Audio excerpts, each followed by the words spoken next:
Hi guys, today we'll talk about how to fix or how to solve keep stopping on Facebook app. To know how to fix or how to solve keeps stopping on Facebook app, you should just go to settings as you see and you can click. Then this list will enter to the window of apps, default apps, app settings. Here in this list you will enter to the window of Facebook and you can click.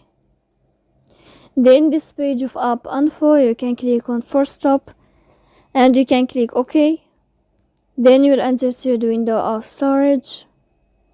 Here you can click clear cache. Then you can go to Play Store. You can search about Facebook app and you can update your app here in this blue sign. So please don't forget to support us by like and subscribe. See you next time in another video and thank you for your attention.